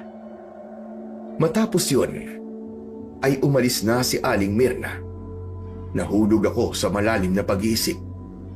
Sa tagal ko nang nakikipaglaban sa mga aswang, ay noon lamang ako nakaramdam ng takot. Wala kasi akong ideya kung sapat ba ang puwersa namin ni Alfred para talunin ang isang malakas na aswang na kagaya ng bangkilan. Simula noon ay mas naging tutok kami ni Alfred sa aming ginagawang pagsasanay. Nakita ko na mas naging masigasig at seryoso si Alfred sa aming ginagawa. Alam kong alam niya na hindi biro ang laban na maaari naming kaharapin dahil sa bangkilan. Isang hapon, matapos ang nakakapagod na pagsasanay, ay mag-isa kong umupo at nagpahinga sa likod ng bahay. Maya-maya pa ay lumapit si Clara at inabutan niya ako ng isang baso ng tubig. Napansin ko na parang mas puspusan ang pagsasanay niyo ni Alfred ngayon. Dati kasi 1 oras lamang kayo nagsasanay. Pero ngayon, lumalagpas na kayo ng 1 oras. Kailangan kasi namin gawin yon. Dahil hindi lang ang aswang na naghahanap sa'yo ang narito sa ating baryo. Meron din ditong isang bangkilan. Isa yung malakas na uri ng aswang, Clara. At wala akong ideya kung kaya ko ba siya kapag nagkaharap kami. Hindi ko alam kung ano ang bangkilan. Pero para magsanay kayo ni Alfred ng mas mahabang oras, ay masasabi ko na malakas nga talaga ang aswang na yun. Pero paano mo nalaman na mayroong bangkilan dito? Sinabi sa amin ni Aling Mirna. Siya mismo nakakita sa bangkilan na pumatay sa mga aswang na nakalaban namin ni Alfred nung isang gabi. Sinundan niya kasi yung mga tumakas na aswang, tapos nakita niya ang pangyayaring yun. Napakatapang pala ni Aling Mirna. Hindi ba delikado yung ginawa niya? Yan nga rin ang sinabi ko sa kanya eh. Pero kilala ko si Aling Mirna. Alam kong sa ngayon ay gumagawa na siya ng paraan para maging madali ang pagtalo namin ni Alfred sa mga aswang. At lalong-lalo na doon sa bangkilan. Nakakatuwa naman pala siya kung ganun. Hindi lang pala siya nakakatulong sa panggagamot, kundi maging sa pakikipaglaban mo rin sa mga aswang. Matapos yun, ay bumalik na si Clara sa loob ng bahay. Ako naman ay tumayo na rin at nagsimulang magluto ng aming hapunan. Kinagabihan, gaya ng nakasanayan, ay muli kaming nagbantay ni Alfred sa baryo. Habang naglalakad kami, ay nakita namin si Aling Mirna na tumatakbo palapit sa amin. Puno ng sugat at dugo ang katawan niya. Nagmamadali kaming lumapit sa kanya at napahawak si Aling Mirna sa mga balikat ko. Diyos ko po, Aling Mirna, ano po nangyari sa inyo? Esteban, tulungan mo ako. Ang bangkilan! Hindi din nagawang tapusin ni Aling Mirna ang kanyang sasabihin dahil nawalan siya ng malay. Luminga ako sa paligid at nakita ko sa malayo ang bangkilan. Nanlilisik ang mapupula niyang mga mata. Ibinuka niya ang malaki niyang pakpak at lumipad siya papunta sa gubat. Alfred, ikaw na munang bahala kay Aling Mirna. Humingi ka ng tulong sa mga tao para madala siya sa ospital. Madali ka! Bakit? Anong gagawin mo? Nakita ko yung bangkilan na pumunta sa gubat. Susundan ko siya. Sige pare, basta mag-iingat ka ha. Ibinigay ko si Aling Mirna kay Alfred at saka ko tumakbo papunta sa gubat. Hinanap ko roon ng bangkilan. Tinalasan ko ang aking pakiramdam upang makita ko siya. Hanggang sa isang malakas na hangin ang humampas sa akin. At nang tumingala ako, ay nakita ko na paikot-ikot na lumilipad ang bangkilan sa itaas. Bumaba ka rito, hayop ka! At harapin mo ako! Hindi ako natatakot sa'yo! Nagpakawala ng matinis na huni ang bangkilan at saka siya mabilis na lumipad palayo. Agad siyang nawala sa paningin ko at alam ko na sa pagkakataong yun ay hindi ko na siya maaaring sundan pa. Bigo akong lumabas ng gubat at naglakad ako pauwi sa bahay. Pagdating ko roon ay sinalubong ako ni Clara na nag-aalala. Nakita ko na nagkakagulo mga tao sa labas kanina. Buhat ni Alfred si Aling Mirna. Sugatan siya, Esteban. Ano ba nangyari? Inatake ng bangkilan si Aling Mirna at sa tingin ko ay hindi maganda ang lagay niya. Ibig mo ba't sabihin ay mamamatay na siya? Hindi ko alam, pero wag naman sana. Sana'y makaligtas pa siya. Kaya dapat ay maging maingat na tayong lahat. Mukhang kahit nasa loob tayo ng bahay, ay kaya tayong atakihin ng bangkilan na yun. Biglang tumahimik si Clara at nakita ko ang takot sa kanyang mga mata. Sigurado ko na hindi lamang si Clara ang nakakaramdam ng takot, kundi maging ang lahat ng mga tao sa aming baryo. Kaya nangako ako sa aking sarili na sisikapin ko na matapos kaagad ang problema namin sa mga aswang sa lalong madaling panahon. Kinabukasan, habang naglalakad ako papunta sa taniman ng tubo, ay nalungkot ako dahil napansin ko ang takot sa muka ng mga tao. Sigurado ko na alam na nila ang tungkol sa bangkilan dahil sa nangyari kay Aling Mirna. Sa paglalakad ko, ay nakasalubong ko si Alfred. Suot pa rin niya ang kanyang damit kagabi at meron yung natuyong dugo ni Aling Mirna. Sabi ko na nga ba at nandito ka lang. Si Aling Mirna pare, kumusta na siya? Okay na siya pare, mabuti na lang at nadala agad siya sa ospital. Dahil kung hindi, baka wala na siya ngayon pare. Nagpapagaling na siya sa mga sugat niya. Pero may sinabi sa akin si Aling Mirna pare. Alam ko na magugulat ka. Ano ba sinabi niya pare? Si Clara pare. Si Clara. Siya ang bangkilan. Ano ka mo? Teka. Sigurado ka ba niya sa sinasabi mo? Yan ang sinabi sa akin ni Aling Mirna pare nang magkamalay siya sa ospital. At sabi niya, pinuntahan siya ni Clara kagabi at sinabi ni Clara sa kanya na tumigil na siya sa pagtulong sa atin sa pag-iisip ng paraan kung paano mapapatay ang mga aswang. Nang tumanggi si Aling Mirna, ay naging bangkilan daw si Clara at doon na siya nito inatake. Pare, kilala mo si Aling Mirna pare. Hindi siya sinungaling na tao. Sigurado ako pare na nagsasabi siya ng totoo. Kung ganun, niloko tayong lahat ni Clara. Malamang, sugatan siya ng nakita ko dahil pinagtulungan siya ng mga aswang na kalaban niya. Tama ka pare. At mukhang nagpapalakas lamang siya. Kaya siya nananatili sa bahay mo.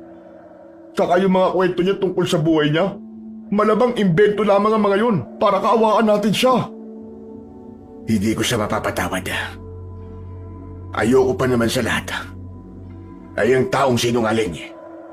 Pero pare, huminahon ka muna. Dapat ay pag-isipan natin kung ano ang susunod nating gagawin. Mas makakabuti na wag na muna nating ipaalam kay Clara na alam na natin kung sino talaga siya. Ganito ang gawin mo, pare. Habang hindi pa natin alam ang gagawin natin, ay magpanggap ka munang hindi mo alam na bangkilan si Clara. Tapos, sabihin mo na sinabi ko sa'yo na hindi pa rin nagigising si Aling Mirna hanggang ngayon at kritikal ang lagay niya. Hawak kasi ni Aling Mirna ang sikreto ni Clara, pare. Kaya siguradong mainit si Aling Mirna sa mata ni Clara. Sinang-ayunan ko ang sinabi na yon ng kaibigan kong si Alfred. Naisip ko na tama siya, na mas makakabuti para sa aming lahat na hindi muna malaman ni Clara na alam na namin na isa siyang bangkilan. Kahit galit na galit ako sa panlilin lang niya, ay naisip ko na mas maganda kung pag-isipan muna namin kung ano ang aming sunod na magiging hakbang. Pag-uwi ko sa bahay, ay umakto ako ng normal. Naging maayos ang pakikipag-usap ko kay Clara. Kahit sa loob ko, ay gusto ko na siyang pasnangin. Pagsapit ng gabi, matapos ang hapunan, ay sinundo na ako ni Alfred. Doon ay sinabi ni Alfred kay Clara na kritikal nga ang lagay ni Aling Mirna at hindi pa rin ito nagigising kahit hindi naman yun totoo. Nakita ko ang kasiyahan sa mga mata ni Clara. Nang lumabas kami ni Alfred ng bahay, ay huminto ako sa paglalakad. Makalipas ang ilang minuto. Pare, hindi ko na kayang patagalin pa na merong naninirahang bangkilan dito sa baryo natin. Kailangan na natin pasdangin si Clara ngayong gabi. Pero wala pa tayong matinong plano, pare. Isa pa. Baka hindi natin siya kayanin. Ito na nga ang plano natin. Papatayin natin siya ngayong gabi. Pero ang gusto ko, mahuli muna natin siya sakto. Sigurado ako, pare, naaalis siya para mambiktima. Kaya bumalik tayo sa bahay ko. Kung yan ang gusto mong gawin, pare, susunod na lang ako sa'yo. Nagmamadali kaming bumalik sa bahay at nagtago kami sa likod ng isang makapal na halaman. Mula roon ay nakita naming lumabas sa bahay si Clara. Luminga siya sa paligid na tila sinisiguro na walang makakakita sa kanya. Nagmamadaling nagpunta si Clara sa likod ng bahay at sinundan namin siya roon. Kitang-kita talaga namin ni Alfred ang pagbabagong anyo ni Clara. Mula sa pagiging magandang babae, ay naging isa siyang bangkilan na may kahindik-hindik na itsura at malaking pakpak. Naramdaman ng bangkilan ang presensya namin, kaya agad siyang humarap sa amin ni Alfred. Tapos na ang pagpapanggap at pandilin lang mo, Clara. Sisiguraduhin ko na pagsisisiyan mo ang panluloko mo sa aming lahat. Gusto ko pa naman sanang paglaruan ka ng mas matagal, Esteban. Nakakalungkot na nalaman mo kagad ang aking sekreto. Ang totoo niyan ay ginamit lang kita para mas maging mabilis ang pagbawi ko sa aking lakas. Nanatili ako sa bahay mo dahil alam kong kaya mo akong protektahan mula sa mga aswang na nais kong patayin. Di ba tama ako, pare? At malamang, hindi rin totoo na iaalay siya ng pinuno ng mga aswang. Sinungaling ang hayop na bangkila na yan. Tama ang sinabi mo, Alfred. At dahil nabawi ko ng dati kong lakas, panahon na para patayin ko kayong dalawa. Matinis na sumigaw ang bangkilan. Lumipad siya ng napakataas at pagkatapos ay mabilis siyang bumulusok papunta sa amin ni Alfred.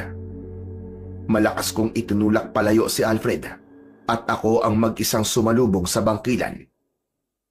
Nagsampong ang talim ng itak ko at ang matutulis na kuko ng bangkilan. Matagal nagtama ang mga mata namin hanggang sa tumayo si Alfred para atakin ng bangkilan mula sa likod. Pero naramdaman ng bangkilan ang presensya niya, kaya malakas na hinampas si Alfred ng pakpak ng bangkilan. Halos lumipad si Alfred at nang bumagsak siya sa lupa, ay makailang beses pa siyang gumulong.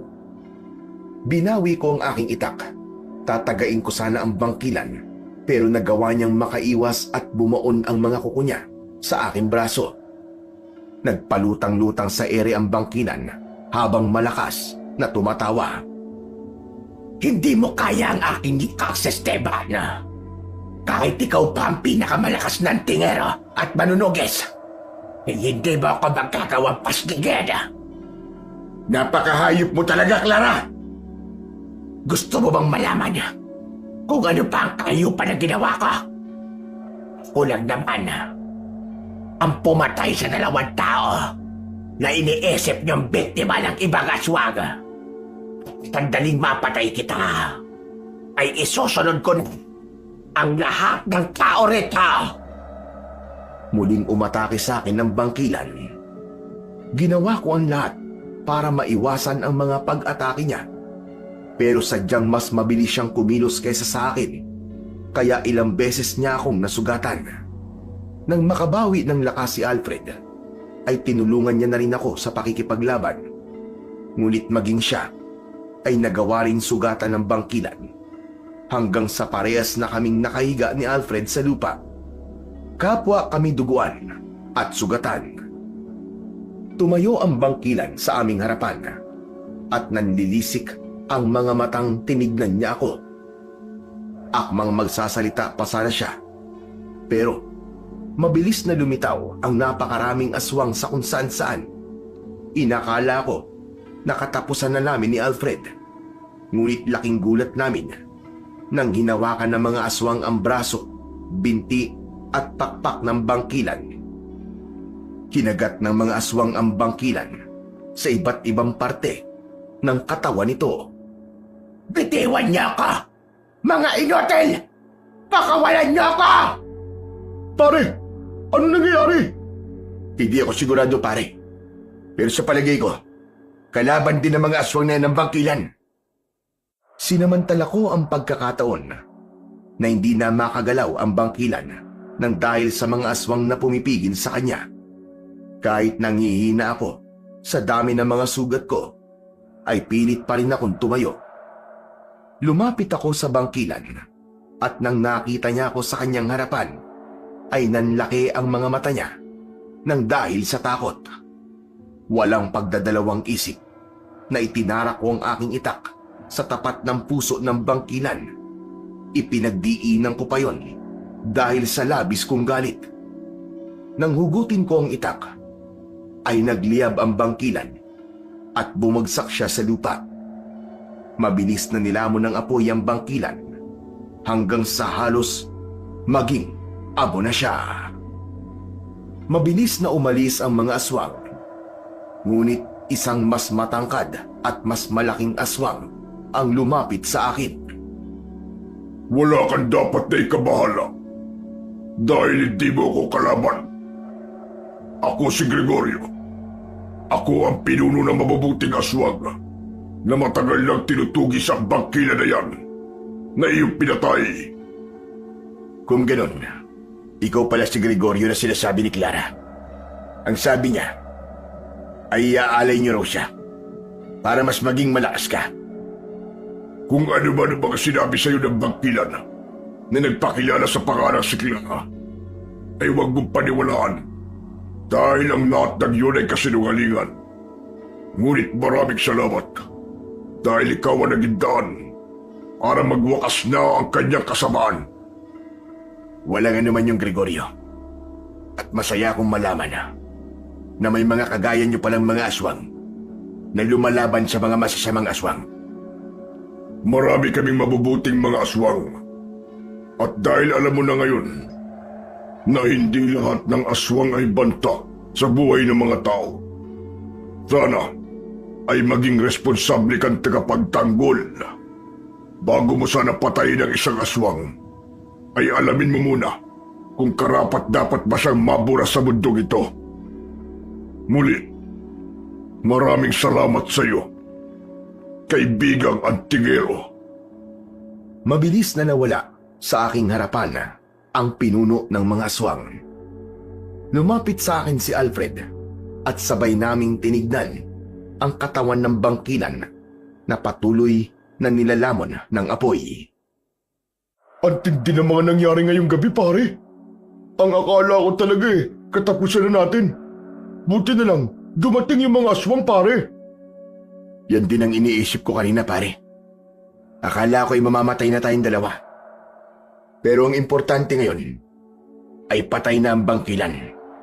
At salamat kina Gregorio at sa mga alagad niya. Dahil kung di dahil sa kanila, ay hindi tayo magtatagumpay na paslangin si Clara. Matapos ang lahat ng pangyayari sa gabing yon, ay muling bumalik ang katahimikan sa aming baryo. Unti-unting bumalik sa normal ang buhay naming lahat. Makalipas ang ilang linggo, ay ligtas nang nakalabas ng ospital si Aling Mirna at sinalubong namin siya ng magandang balita na patay na ang bangkilan. Ipinagpatuloy ko ang pagsasanay kay Alfred sa pakikipaglaban sa mga aswang at palagi ko na siyang kasama sa bawat laban bilang isang antingero at manunugis ng mga aswang. Mas naging maingat na ako sa mga taong nakikilala ko at hindi na ako basta-basta nagtitiwala. Naging malaking aral din sa akin ang nangyari na hindi lahat ng may magandang muka ay mabuti ang intensyon at mas pinatibay ko ang aking pangako na habang nabubuhay ako ay mananatili akong tagapagtanggol ng aming baryo laban sa kahit na anong uri ng masasamang aswang bilang isang antingero at manunugis ng mga masasamang nilalang. Hanggang dito na lamang po ang aking kwento at sana ay may napulot po kayo na magandang aral. Sa kwentong ating napakinggan, pinatutunayan lamang na sa huli, mapagtatanto natin na ang pagtulong ay hindi kailanman naging mali. Ito ay isang dalisay na hangarin na nagmumula sa pusong marunong magmahal at makiramay. Tunay ngang may kakaibang ligaya sa pagtatanggol sa mga nangangailangan, lalo na kung ikaw ay tinitingala bilang sandigan o bayani. Kahit hindi mo naman yun hinahangad at ang tanging layunin mo lamang ay mag-abot ng tulong at magligtas ng kapwa. Subalit, kasabay ng kabutihang ito ay ang katotohanang hindi lahat ng tinutulungan natin ay may malinis na puso. May ilan na nagtatago sa likod ng mabubuting salita, maaamong muka at kaaya-ayang anyo. Ngunit sa paglipas ng panahon ay unti-unting lilitaw ang kanilang tunay na layunin. Mga layuning maaaring magdala sa atin sa kapahamakan. Ngunit sa kabila ng ganitong mga karanasan, hindi dapat mawala ang ating pananalig sa kabutihan at higit sa lahat sa Panginoong Diyos na patuloy na gumagabay at magbabantay sa atin sa bawat hakbang. Sapagkat ang Diyos ay hindi natutulog. Nakikita niya ang bawat intensyon ng puso, maging ito man ay tapat o mapanlin lang. At sa mga sandaling tayo ay nalalagay sa panganib o nalilinlang ng maling tao, siya ay gumagawa ng paraan upang tayo ay iligtas. Kung minsan, sa paraang hindi natin inaasahan, may mga pagkakataon na ang inaakala nating kalaban o kaaway ay siya pa palang magiging instrumento ng ating kaligtasan. At ang mga tao na pinagkakatiwalaan natin ay sila pang magdudulot ng pagsubok. Kaya nga't isang paalala ang sinasabi sa Biblia, huwag kayong magtiwala sa anyo, kundi humatol kayo ng matuwid na paghatol. Yan ang sinabi sa 1:7:24. Ipinapakita nito na hindi sapat ang panlabas na anyo upang masukat ang tunay na pagkatao ng isang tao, kundi sa kanyang mga gawa at tunay na hangarin. Sa kabila ng lahat ng ito, huwag nating hayaang mapuno ng takot o pagdududa ang ating puso. Sa halip, gawin natin tong aral upang maging mas mapanuri, ngunit patuloy pa rin maawain. Sapagkat ang tunay na kabutihan ay hindi nawawala kahit pa ito'y nasusubok. Patuloy tayong tumulong, ngunit samahan din natin ito ng karunungan at pananalig sa Diyos. At higit sa lahat, tandaan natin ang pinakamahalagang susi sa lahat ng bagay, ang pag-una sa Panginoon sa ating buhay, sapagkat gaya ng kanyang pangako. Ngunit hanapin muna ninyo ang kaharian ng Diyos at ang kanyang katuwiran, at ang lahat ng mga bagay na ito ay idaragdag sa inyo. Yun ang sabi sa Mateo 6:33. Sa ating panghuling mensahe, kung uunahin natin ang Diyos sa bawat desisyon, sa bawat pagtulong, at sa bawat pakikipagkapwa, hindi niya tayo pababayaan. Siya ang magiging liwanag natin sa dilim, gabay sa gitna ng kalituan, at sandigan sa oras ng panganib.